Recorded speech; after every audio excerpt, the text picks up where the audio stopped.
Hi friends, आप लोग कैसे हैं। आई होप आप लोग अच्छे होंगे। और आज हम समाज के विषय में कुछ बतलाना चाह रहा हूँ।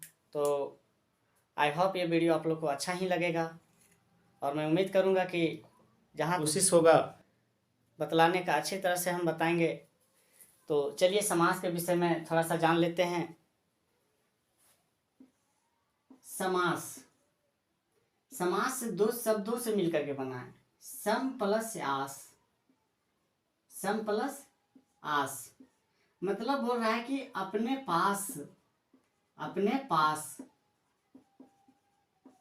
पास रखना। समास का मतलब क्या होता है? अपने पास रखना। अगर इसको हम डेफिनेशन अगर लेते हैं तो होगा दो या दो से अधिक शब्दों को मेल से जो कोई नया शब्द का निर्माण कर दे उसे हम क्या बोलेंगे? समास बोलेंगे। दो या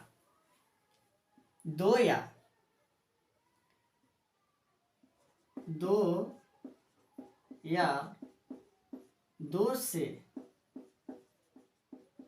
अधिक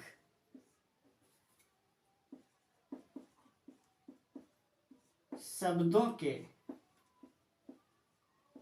मेल से कोई नई शब्द का निर्माण हो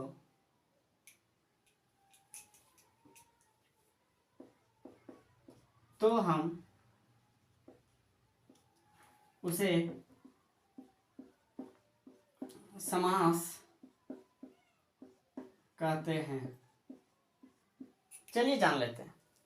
समास की 6 भेद होती है। समास की 6 भेद होती है। बहुत ऐसे बुक में आप दिया हुआ है कि समास की मुख्य रूप से 4 भेद होती है। तो चलिए हम जान लेते हैं दोनों।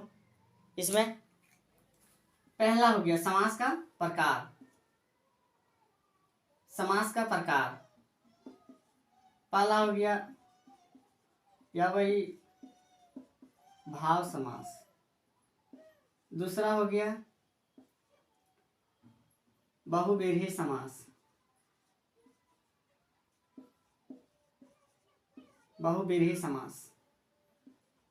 तीसरा हो गया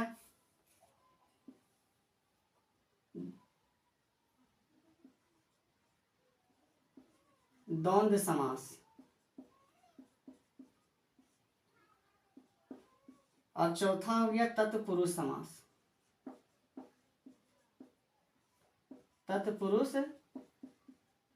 समास। तो मुख्य रूप से समास का 4 प्रकार है। अब चलिए यही तत्पुरुष समास जो है, तत्पुरुष समास का 2 भेद होता है। कितना? 2 भेद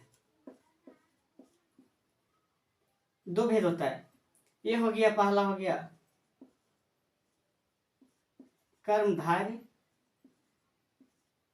और दूसरा हो गया दिगु। तो चलिए जान लेते हैं। पहला ले लेते हैं अव्ययी भाव समास। क्या लेते हैं? अव्ययी भाव समास। सबसे पहले हम इसको जान लेते हैं, अव्ययी भाव समास। अव्ययी भाव समास क्या है? अव्ययी भाव समास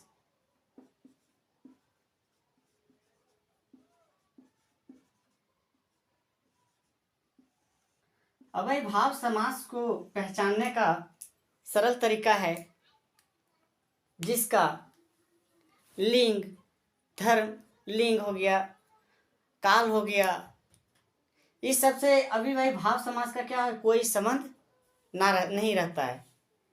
काल का, लिंग का मेल हो या फीमेल हो या कारक का, कोई इसमें किसी भी प्रकार का इसका क्या प्रभाव नहीं पड़ती है, उसको हम बोलेंगे अव्ययी भाव समास। जैसे देखिए, इसके पहले उपसर्ग लगा रहेगा। इसके पहले क्या लगा रहेगा? उपसर्ग लगा रहेगा। जैसे शक्ति, तो लगा रहेगा अथा शक्ति। अथा शक्ति मतलब क्या है? शक्ति बहुत है, शक्ति बहुत है। इसका पूर्व पद, इसका क्या होता है? पूर्व पद प्रधान होती है, पूर्व पद प्रधान होती है।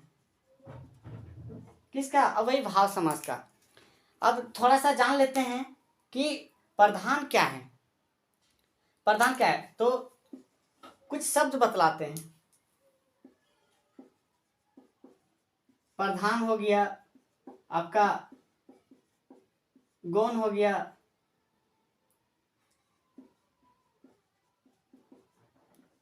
समस्त पद हो गया,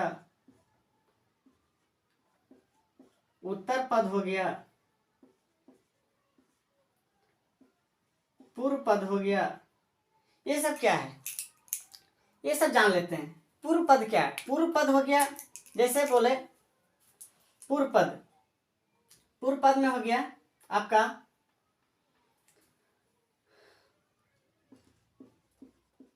रसोई का घर। पूर्व पद हो गया आपका रसोई, ये क्या हो गया? पूर्व पद। और घर क्या हो गया? घर हो गया उत्तर पद, उत्तर पद। इट मीन्स बाद वाला जो शब्द होता है उसको हम उत्तर पद बोलेंगे, और जो पहले वाला शब्द होता है उसको हम पूर्व पद बोलेंगे। तो अवयवी भाव समास में क्या है कि इसका पूर्व पद प्रधान होती है, और इसका जो है सो कल काल से या लिंग से मेल हो या फीमेल हो, इससे इसको कोई कोई प्रकार से इसका संबंध इससे नहीं रहती है। तो चलिए अवयवी भाव समास में और जान लेते हैं। अथा शक्ति हो गया प्रतिदिन, प्रतिदिन। देखिए दिन है, उपसर्ग लग गया प्रति, मतलब क्या हुआ? रेगुलर, प्रतिदिन। तो अब अवयवी भाव समास समझ आ गया। अब ले लेते हैं दूसरा बहुव्रीहि समास। बहुव्रीहि समास, बहुव्रीहि समास, बहुव्रीहि समास।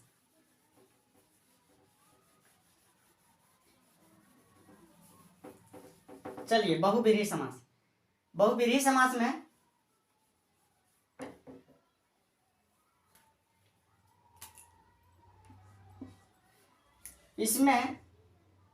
इसमें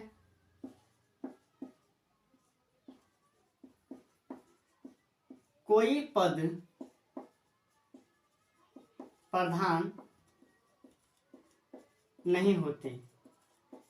दोनों में से कोई पद प्रधान नहीं होती है बहुव्रीहि समास में, लेकिन इससे जो इस दो शब्दों से जो नए शब्दों का जो जुटान या मेल होता है वो क्या करता है? किसी विशेष व्यक्ति का या विशेष लोगों का क्या करता है? इंडिकेट करता है। खास करके भगवान ऊपर जो है ज़्यादा क्या होता है? इसका डिफिनेशन सूट होता है। जैसे बहुव्रीहि में क्या बोले? लंबोदर, लंबोदर, लंबोदर, जिसका क्या हो? लंबा हो उदर, मतलब गणेश भगवान। तो क्या किसी विशेष भगवान का चर्चा कर रहा है? किनका कर रहा है?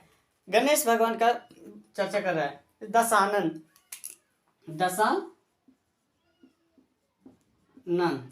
जिसका 10 गो आनंद, मतलब किसका है? 10 आनंद किसका है?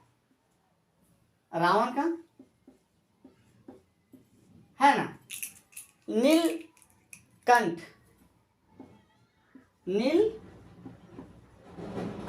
नीलकंठ, नीलकंठ किसका इंडिकेट कर रहा है? शंकर भगवान का। नीलकंठ किसका इंडिकेट कर रहा है? शंकर भगवान का। तो देखिए दो शब्द नील, सिर्फ अगर नील बोला जाए तो क्या इससे कुछ पता चल रहा है? नहीं। लेकिन अगर कंठ बोला जाए तो किसी विशेषता को बतला दे रही, किसी विशेषता को बता दे रही, नीलकंठ, नीलकंठ किसको बोला जाता है? शंकर भगवान को। लंबोदर, लंबा हो जिसका उदर, जिसका लंबा हो पेट, तो किसको? गणेश भगवान को। तो इसी प्रकार से दशानन, दशानन जिसका 10 गो आनंद, मतलब 10 गो जिसका माथा, तो किसका? रावण का। तो इसी प्रकार से क्या होता है, दो शब्द मिलकर के किसी नए, किसी तीसरे व्यक्ति का या तीसरे को विशेष, तीसरे लोग का क्या करे, विशेषता बता दे। तो किसी तीसरे का विशेषता बता दे, उसको हम क्या बोलेंगे? बहुब्रीहि समास। चलिए आप पढ़ते हैं द्वंद्व समास, जान लेते हैं द्वंद्व समास।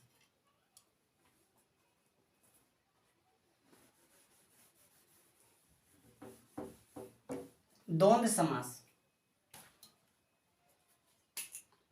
क्या है? द्वंद्व समास, द्वंद्व समास में क्या है ना कि इसका दोनों पद,